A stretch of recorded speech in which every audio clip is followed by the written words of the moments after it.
दोस्तानो बघा, ऊन इतकं कडक पडले राव.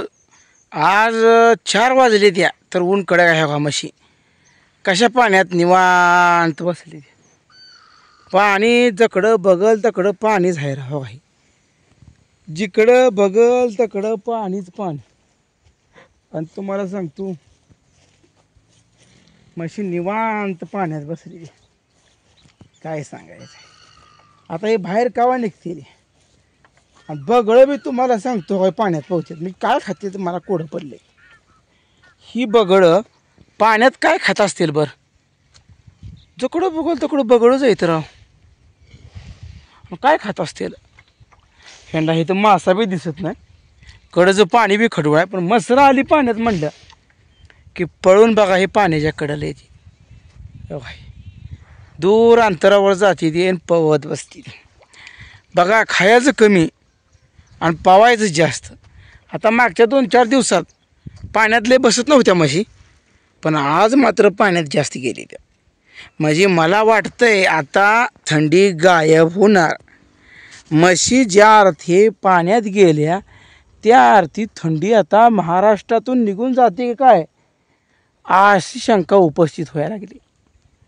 आणि खरंच दोस्तांनो 22 तारखेपासून ढगाळ वातावरण तयार होणार आहे. आणि तुरळक ठिकाणी कुठं ना कुठं हलक्या पाऊस पडणार आहे. ही कशावर ओळखलं माहीत आहे का. कारण का मागच्या 4-5 दिवसात जशी थंडी होती तशी आता थंडी राहिली नाही.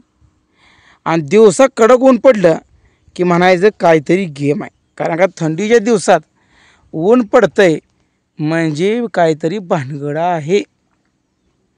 बरोबर आणत असताना आणि तशीच भानगड आहे. एका जाग्याला 4 बगळा येतं.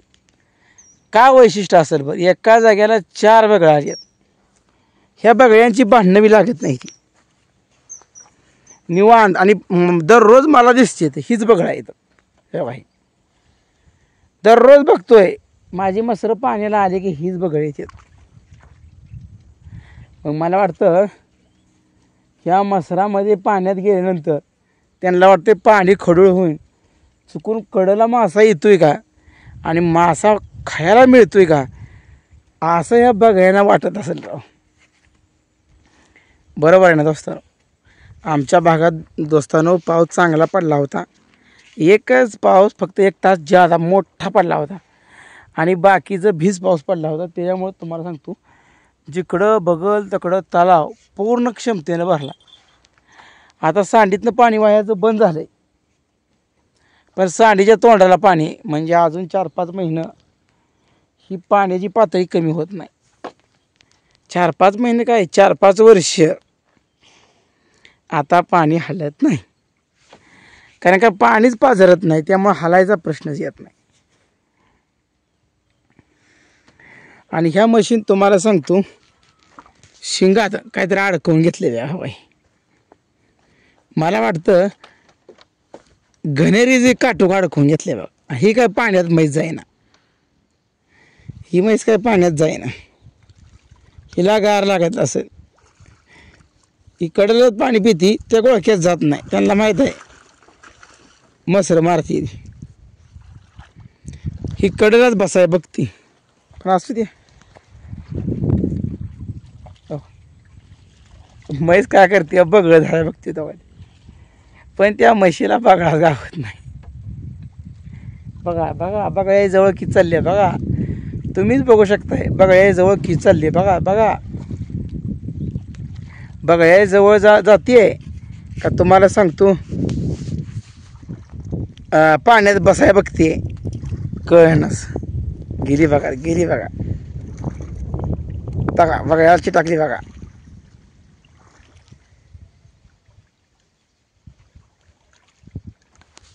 बघा याच्या जवळ भाग गेली. कसं आहे तो का.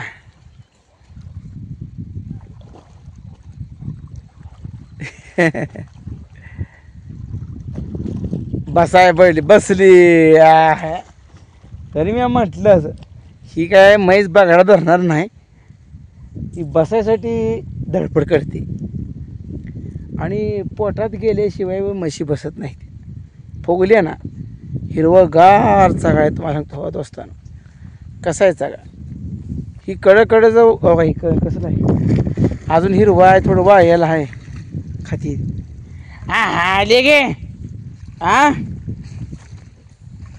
आत तर जाऊन बस की कडेला पाक बसायला गेली आली.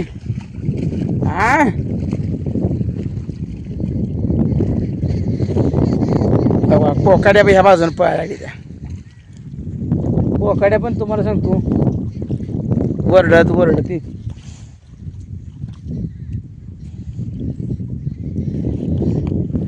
कारण का ह्या मारानं कोकाड्या जास्त आहे. आता कोणी पेरलं काय झालं मका ही पेरली की बरोबर कोकाड्या सकाळ पारी जाऊन बसल्या व्हायची लाईन उठून गेल्या बघा. कोकाड्या वरडत जाते. आता म्या दबवल्यामुळं तो आधी म्हैस जाऊन बसली बाबा पाण्यात चालली हवा लांब अंतरी. नाही तर ही तर जवळच होती पण असू द्या. कसं आहे माहिती आहे का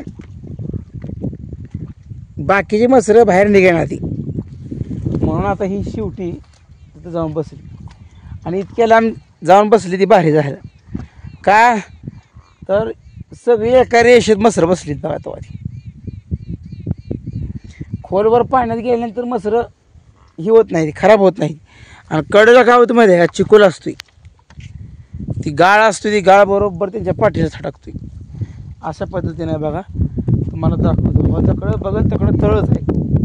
तळ्यात मध्ये कमतरता नाही बघा. पाणी बघा 1 किलोमीटर जरी चालत गेला का जिकडं बघत तकडं पाणीच पाणी. आणि ह्या तळ्याला जर याला घालायचं म्हटलं तर 3 किलोमीटर लागते इतकं तळ लांबड आहे आता हे फिरायला. आता फक्त तुम्हाला सांगतो इथं एखादी होडीच पाहिजे होती म्हणजे तुम्हाला सांगतो निवांत आपल्या होडीत बसून फिरायला आला असतं पाण्यातनं सुद्धा. कसं आहे बघा कशा आहे त्या म्हशी 1 नंबर म्हशी आहे त्या सगळ्या पाण्यात डुबली त्या. जिकडं बघल तिकडं पाणीच पाणी. सूर्य माझ्या डोळ्यावर चमकायला लागलाय.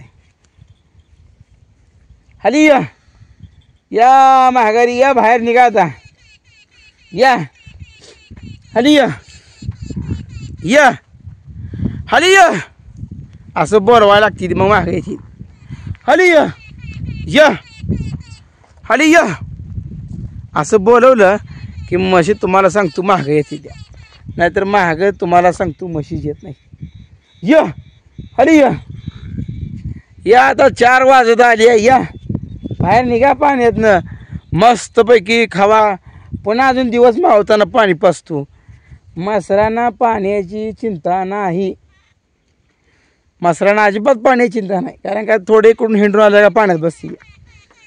पुन्हा पाण्यातनं बाहेर निघाल्या की दिवस मावताना अजून सुद्धा पाणी पाहिजे म्हणते. पण दिवस मावताना पाण्यात येऊन बसत नाही त्या कडेलाच पाणी पेती द्या आणि मागं सरती द्या. कशी झाडं वेगवेगळ्या प्रकारची झाडं आहेत. हिवराची झाडं आहे ती चिलारीची झाडं आहे ती यलताराची झाडं आहे ती बाबळीची झाडं आहे ती लिंबाची आहे ती सगळे प्रकार बघायला भेटते.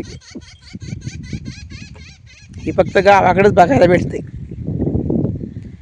म्हणून गावाकडे खरं तसं बघायला पाहिजे.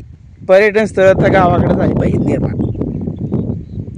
हली या बोलवते बघा एक सुद्धा म्हैस अजून उठना तर नुसती वराडची. काय वैशिष्ट्य आहे राव वैतागलो. मालकाचं सुद्धा ऐका ना ती